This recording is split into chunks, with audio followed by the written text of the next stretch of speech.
안녕하세요, 레이키스입니다. 2주차 리뷰가 될 것 같은데요.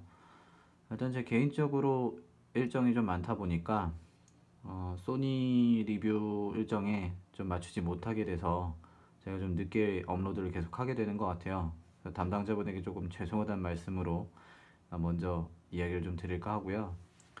일단 이번 주부터는 로우 파일을 정식으로 지원을 합니다. 어도비 쪽에서도 그렇고 캡처원 쪽에서도 정식으로 지원을 하다 보니까 로우 파일 사용하는 것에 있어서는 이제 문제가 없어졌죠. 그래서 이번 주 촬영은 로우 파일로 거의 진행을 했습니다. 제 경우에는 스튜디오 촬영이 일단 하나가 있고요. 두 번째는 최근에 이제 지인이 캔들 디퓨저 샵을 열어서 그 샵에서 좀 간단하게 촬영을 하는 것들이 주 내용이 될 것 같아요. 그래서 결과물들이 좀 많지는 않습니다. 뭐 여러 가지 또 다른 촬영들도 있었는데 그 부분은 또 타기종하고 또 여러 가지 좀 사용이 있어서 그 부분이 조금 아쉽고, 다만 파악하는 데 있어서 뭐 문제는 없었던 것 같아요. 일단 로우 파일 용량은 대략 24, 25메가 정도로 2400만 화소잖아요. 그래서 7R2와 비교했을 때는 부담이 많이 적고, 테더링 연결 촬영을 했을 때에도 충분히 빠른 속도를 보여주고 있어요. 7R2 같은 경우에는 뭐 리뷰와 별개로 이야기를 하다 보니까 테더 촬영에는 상당히 적합하지 않은 카메라라는 걸 알게 됐어요. 이게 로우 파일은 40메가 또는 80메가까지 올라가는데 USB 2.0은 좀 잔혹한 선택이 아니었나. 아마 HDR3 정도가 됐을 때에는 USB 3.0으로 나오지 않을까 나름 기대를 해보고 있습니다. 뭐 안 나온다면 사실 더 어쩔 수 없는 상황이 될 텐데 뭐 소니가 그건 알아서 하시겠죠. 2400만 화소는 받아들이기에 문제가 없었고요. 촬영하는 데 있어서 충분히 원활했고, 조명 세팅하고 이제 모델하고 커뮤니케이션 하면서 작업할 때 사실 그 테더 촬영에 있어서 사진이 늦게 전송이 되면 컷을 보면서 이야기하기가 좀 힘들어요. 근데 그 부분이 명확하게 해결이 되니까 저로서는 상당히 즐거운 일이었고 꽤 괜찮았던 것 같아요. 다만 이 로우 파일이 아마 압축 로우 파일일 거예요. 비압축 로우 파일 관련 메뉴가 없었던 걸로 확인이 되는데 아마 없었을 거예요. 그 부분에 대해서 아마 소니도 그렇게 신경 쓰진 않은 것 같아요. 제가 지금 이런 식으로 스튜디오 촬영 결과물이 있어서 메뉴를 보시면 화질에 대한 부분이 로우 파일까지는 있지만 압축 비압축 여부는 없어요. 물론 뭐 HFR이나 영상에 대해서는 여러 가지 신경 쓴 게 보이지만 로우 파일은 예전 일반적인 크롭 기종에서 보여주는 그 해당 내용과 같은 것 같고요. 다이나믹 레인지 DR 부분 개조에 대해서 이야기를 좀 하면 소니가 DR 부분에 있어서 문제가 됐던 적은 없었던 것 같아요. 뭐 제가 유일하게 좀 좋아하지 않는 이제 기업이 있다면 캐논 쪽이 될 텐데 저는 관계자가 아니기 때문에 C사, N사 이런 식으로 얘기 안 해도 되겠죠. 예전에 첼디막2 리뷰도 했었지만 카메라가 완벽하긴 한데 뭐 DR이나 뭐 여러 가지 편의성에 있어서는 아직 좀 불만이 있었던 적이 있는데 소니 DR은 충분히 괜찮습니다. 뭐 사진 결과물들은 영상 말고도 태그로 좀 올려드릴 텐데 보시면 알겠지만 안부와 명부 사이에 그 중간에 그 미들톤 또는 그 머리카락 사이사이에 있는 DR들이 있어요. 그 부분을 보시면 꽤 괜찮게 떨어지는구나 하실 수 있을 거고요. SLR이나 파코에서 주로 보는 이제 세 가지 요소가 있죠. 고감도 노이즈, 그리고 AF의 성능, 그리고 사진의 샤프니스 관련 이야기가 좀 있을 것 같은데, 샤프니스 화질을 좀 혼동해서 이야기를 하는 경향이 있습니다만, 샤프니스 같은 경우에는 일단 IR 필터가 제거되지 않았기 때문에, IR 필터가 맞네요. 그 로우 패스 필터라고 하죠. IR이 아니라 로우 패스 필터가 제거되지 않았기 때문에 HDR 또는 HDR2와 비교했을 때는 샤프는 조금 떨어지지만 핀 스트레스나 이런 건 없어요. 그리고 소니 자체적으로 자이즈 렌즈를 사용하게 되면 특히 조나 계열 같은 경우에는 꽤 샤프니스가 높게 나오기 때문에 아마 그 부분에 대해서는 문제가 없을 것 같고요.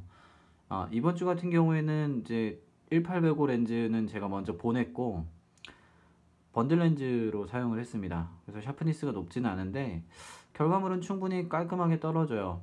오히려 예전과 같은 렌즈임에도 불구하고 6300을 만나면서 좀 더 정갈해졌다는 느낌을 받아요. 아마 그 부분은 프로세서의 능력이 예전보다 더 향상이 됐다는 점이 아닐까 싶은데, 가변 조리개고 ISO 감도도 뭐 줌을 하게 되면 어쩔 수 없이 올라가다 보니까 오토로 주로 사용을 했어요. 뭐 2500, 뭐 3000 뭐 이런 식으로 널뛰기를 했을 텐데 그럼에도 문제는 없었던 것 같아요. 그러니까 고감도 노이즈 부분도 예전보다는 많이 좋아진 거죠. 6000하고 비교했을 때만 해도 대략 2년 전 나온 바디잖아요. 그 사이에 많은 변화가 있었습니다. 아무래도 A7S죠. A7S가 나오고 A7R2에서 또 BSI 센서까지 쓰면서 자기네들 센서를 얼마나 어떻게 튜닝해야 되는지에 대한 정도가 6300에서 좀 많이 잡히지 않았나 싶어요. 소니 자체적으로 좀 재밌는 딜레마가 뭐냐면, 소니가 센서를 만들고 있지만 사실 자기 바디에 있어서 최적화는 조금 사실 의문점이 있죠.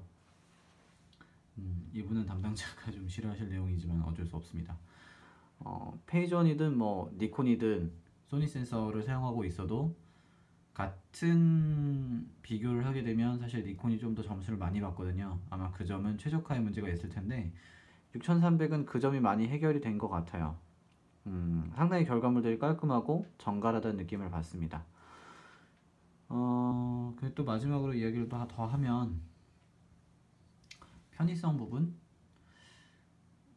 부분이 있을 텐데, 일단 처음에도 한번 이야기 드렸지만 이 틸트 부분이 있을 거예요.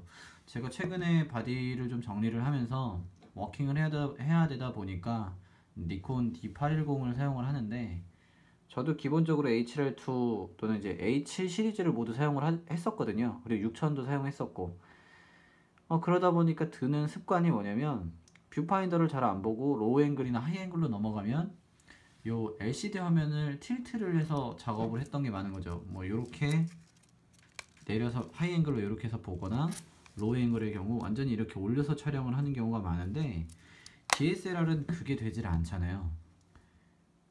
로우 앵글로 내려가려면 제가 정말 바닥으로 내려 깔아야 되고, 뿌레메나 뭐 여러가지 기타 브랜드를 통해서 앵글 파인더를 사서 장착을 하거나 뭐 여러가지 수단과 방법을 또 따로 써야 하는데, 그것에 비해서는 상당히 편리한 거죠. 요 액정 자체가. 이거 하나만으로 편의성이 엄청나게 달라지더라고요. 그리고 번들 렌즈 요 1650 렌즈가 아까도 살짝 이야기를 드렸지만 바디가 좋아지다 보니까 예전에는 상당히 구린 렌즈였어요. 정말로 막말로 정말 구린 렌즈라서 사실 렌즈의 내구도도 그닥 좋진 않잖아요. 렌즈가 그렇게 이쁜 렌즈는 아니에요. 그래서 잘 안 썼는데, 이번에는 들고 다니기가 상당히 편한 것도 있고요. 결과물이 정갈하게 떨어지니까 굳이 따로 렌즈를 안 사도 이 녀석만 있어도 어지간한 건 다 찍겠구나 라는 생각이 들 정도로 꽤 좋은 느낌을 받았던 것 같아요. 다음 주에는 제가 영상에 대해서 간단하게 좀 이야기를 해볼 텐데, 영상에서는 또 이 녀석이 얼마나 발군을 보여줄지 좀 기대가 됩니다. 번들이지만 옆에 보이시죠? OSS라고 해서 그 광학적으로 손떨림 방지를 해주고 있어요. 하나 좀 아쉬운 거는 A7R2, A7S2, A72 이 세 가지 바디가 나온 다음에 나온 후속 기종이잖아요. 물론 A7 시리즈의 후속은 아니지만 왜 이 녀석은 손떨림 방지가 안 들어갔는가, 그게 조금 아쉬운 점이죠. 손떨림 방지가 들어간다고 해서 크게 부피가 늘어나는가 라고 생각을 했을 땐 글쎄요, A7 시리즈도 그렇게 부피가 크진 않고요. 이 녀석도 그렇게 부피 따졌을 때는 문제가 되진 않을 것 같은데, 그렇다고 단가 가지고 이야기를 하자니 지금 상태에서도 대략 140만원대죠. 낮은 가격 아니에요. 근데 왜 안 들어갔을까가 조금 의문입니다. 들어갈 법 했는데. 왜냐면 소니가 이 바디를 내놓으면서 생각한 게 두 가지일 거예요. 풀프레임이 아니더라도 사진에 있어서 결과물도 상당히 좋고, AF 추적은 사실 풀프레임보다 더 좋죠. 상당히 좋죠. 4D 포커스라는 말을 쓰고 있을 정도니까. 그리고 4K라는 영상까지 사용이 가능합니다. 영상을 쓴다는 얘기는 영상에 있어서 그 핸드블러 또는 이제 손떨림을 얼마나 잡아주느냐에 따라서 영상의 퀄리티가 달라지거든요. 물론 영상을 전문으로 찍으시는 분들은 이 외에 삼축 또는 이제 여러 가지 짐벌이라고 하죠. 지미집이나 뭐 이런 삼각대를 통해서 작업을 하실 테지만 일반적으로 핸드헬드로 작업을 한다고 했을 때는 손떨림 방지가 꽤 유용하거든요. 그리고 HLR2, HLS2가 사전에 리뷰가 올라왔을 때 그쪽에서 손떨림 방지가 얼마나 위대한지에 대해서 한번 이야기를 했었어요. 그럼에도 왜 이 녀석엔 넣지 않았는가가 사실 조금 의문입니다. 단가가 많이 올라가나요? 얼마나 더 올라갈까요? 더 올라간다고 치면 사실 지금 단가에서도 H2와 비교했을 때 가격 차이가 그렇게 안 나거든요. 물론 이 녀석도 가격 안정화를 밟아 나가면 말이 좋아서 가격 안정화지 가후라는 걸 좀 생각하면 얼마까지 떨어질런지 모르겠어요. 6000도 사실 지금 가격 방어 잘하고 있거든요. 이 녀석은 더 하겠죠. 덜 하진 않을 것 같은데 아마 손떨림 방지를 빼면서 가후 후에 조금은 가속을 가하지 않을까 생각도 들고요. 쓰면 쓸수록 바디 만듦새 또 완성도는 상당히 만족하고 있습니다. 플래시도 요 팝업 되는 게 생각보다 유용한 게 요 바운스를 칠 수 있다는 게 꽤 괜찮아요.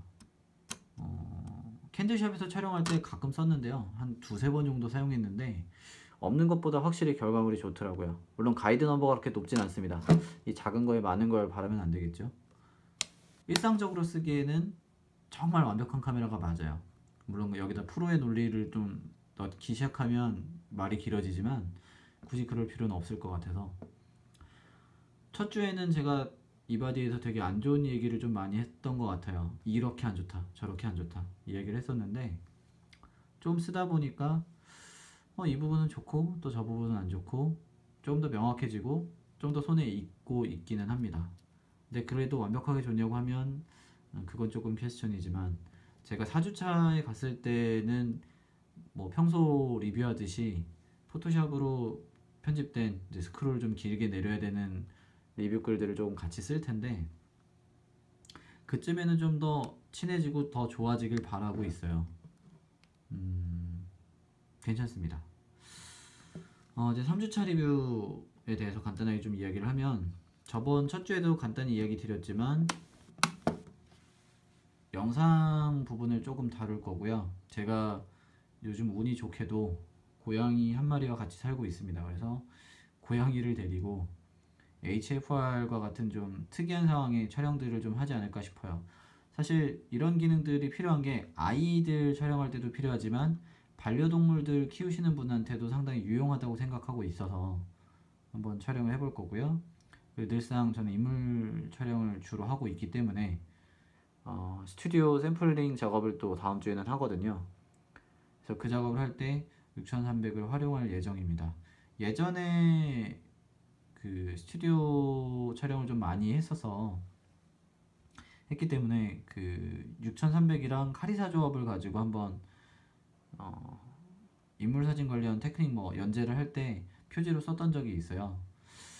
6000 때도 상당히 만족을 했기 때문에 6300에서도 충분히 만족할 거라고 생각을 하고 있어서 이번 주 주말 기대하고 있습니다. 사실 패션위크를 오늘이나 또 어제쯤 다녀왔으면 그 결과물들을 가지고 6300에 대해서 좀 이야기를 더 재미있게 했으면 좋았을 텐데 그러긴 제가 일정이 좀 살인적이어서 하지 못했고요. 주말이라도 패션위크를 다녀온다면 다음 주 리뷰에는 그 결과물들을 보여드릴 수 있지 않을까 생각이 됩니다. 어찌되었든 오늘 리뷰는 이렇게 간단하게만 좀 이야기를 드리고요. 사진 결과물들 밑에 조금 달아드리고 말씀드릴게요. 감사합니다.